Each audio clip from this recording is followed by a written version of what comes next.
Um, my name is Jenny Coe Munro. I'm a Wiradjuri elder now, so when I came here in 1972, I was a 17-year-old. 1972 for the first embassy, I was a 17-year-old girl. So the name they gave me here in 72 was the baby of the embassy. So I'm now a grandmother and a great-grandmother. So I'm back to celebrate the 50 years of the survival and of this place and the articulation of our struggle right around the world from here for the 50 years that it's existed.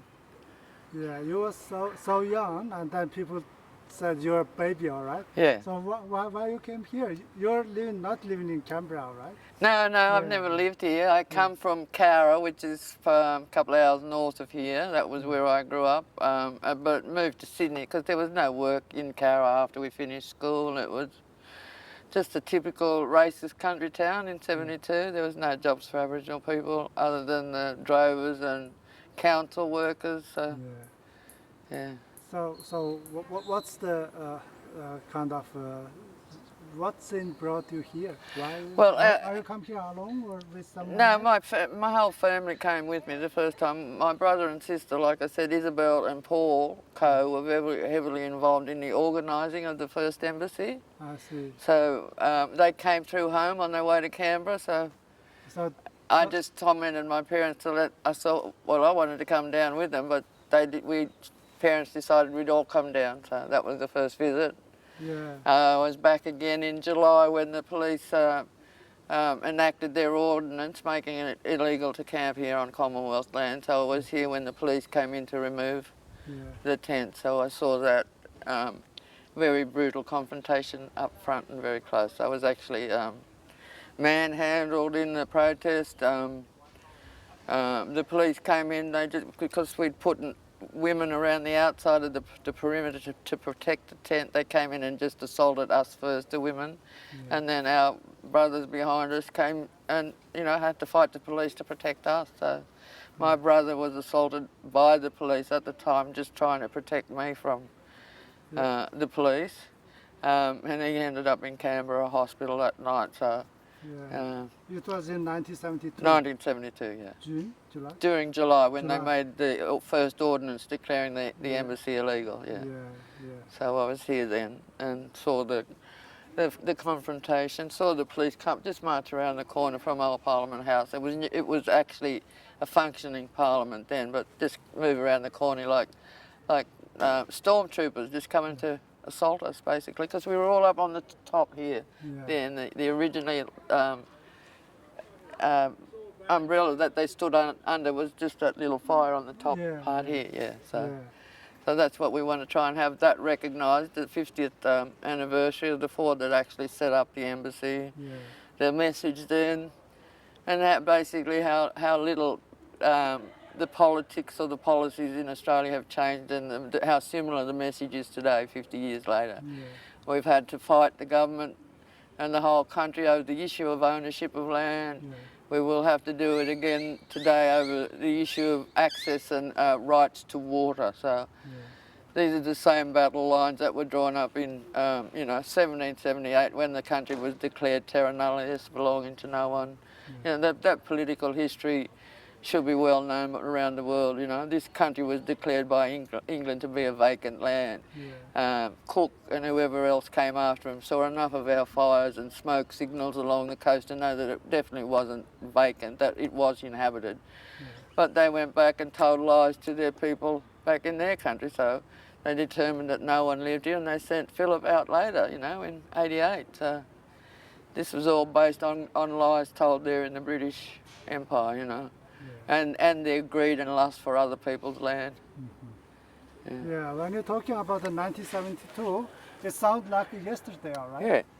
But it is, like I said, the policies and the practices really have, the legislative regime hasn't changed very much at all. It's still about them controlling the resources, and these are the thieves that came in the night and said that we didn't exist, so they have no right to control any of our assets or our resources, and they certainly have no right to call this country theirs. Yeah, but actually it's 50 years past. That's a long period of time period of historically, time. but it's like a blink of an eye with the policy and law. Yeah. So is there any significant things you in your memory during these 50 years? Um, So something you we, want well, to we remember? look. They drew up battle lines over land rights in the 80s. We've had to fight the land rights is always the white version of what we think they think our entitlements are, not what we tell them what our entitlements are. And that's the problem with all of the legislation that have been directed our people by white Australia since they got here. They can't walk in those shoes. They don't know what it is to be oppressed on your own land by people that don't come from here. So they don't understand us. Even to this day, with all the education in the schools, they still don't understand the position. They need to be taught the political history and the truth of that political history, not the white lies that descend from their parliament all the time. Yeah, that's the one issue. So this year is the 50th anniversary, all right? So is there any significant event or something you want to, some message to the public? Every time there was a legislative regime change, like the advent of land rights in the states in the 80s, the battle over native title in the 90s, all those political issues came to the fore and were actually our people represented and taking those issues up to the steps here when it was here at Parliament and up to the new Parliament House since they've been up the top of the hill. Yeah. Yep. So 40th anniversary, it was set up this sovereignty, all right? Yeah. Yeah. Is there any key word or key phrase for this anniversary, 50th anniversary? Sorry? Is there anything, something looks like that one? The sovereignty is still the key word? It's still, those issues are still being played out right across the country. The welfare system still come and take our babies for, you know, bad parenting. I'd say any parent that taught their child in this country to be a thief and take something they don't own is a bad parent. So, you know, let the welfare deal with white Australians that tell their kids lies about the truth of this country. Before telling us how to rear our children. We know we've done that very, very well. We've survived. We're the oldest living race on the planet, so we know how to look after ourselves very well. Thank you very much. Yeah.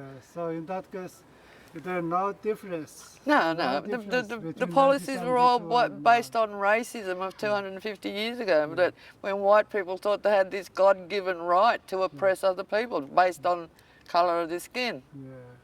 And did it all around the world. It wasn't even the British, it was the Dutch, you know, it was a lot of them. And they did a lot of trauma in a lot of countries by claiming land that wasn't rightfully yours. You know, I can name the continents for you, South Africa, America, here, even in Europe.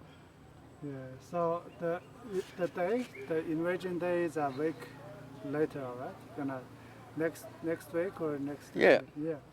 So now currently you're the elder or you're the caretaker of this tender? One of the current elders, Only Matilda is the local elder from here at Matilda House, so we're cousins on our mother's line, so it's very complex, just family lines, that's all. Family lines.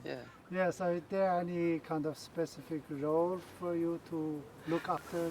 Well, on the 50th, I plan to celebrate the history of the 50 years here, mourn the heroes that we lost, but also celebrate their achievements while they were here fighting with us, you know, the Billy Craigies, the Tony Corys, the Birdie, you know, all of them that set it up, you know, their families and their voices need to be heard too about that history.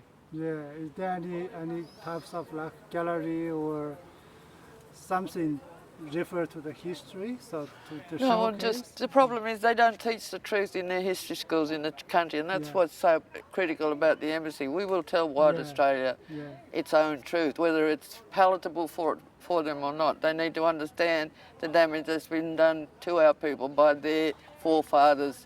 Greed, ignorance, you know, the capacity to kill our people, murder our people, massacre them in numbers of hundreds. I'm sorry, but I don't even call people like that humans. They're another race of beings. So is there any seminar or seminar or conference or some event? Well, like the young ones really haven't had a chance to set the time, the program for the 3 days. But in the next few days, I hope they can get to that because we've had to just deal with these other issues. And, so if they can get some time to just organise and do it, they'll do the program. Yeah, last year there was a big gathering and kind of the smoking ceremonies. After No, all of that will be part of the program, the smoking and so that. after that, there's a march to the parliament. Well, given what's going on with these other fellows, we mightn't even get a permit. But we're quite happy to just stay here and celebrate.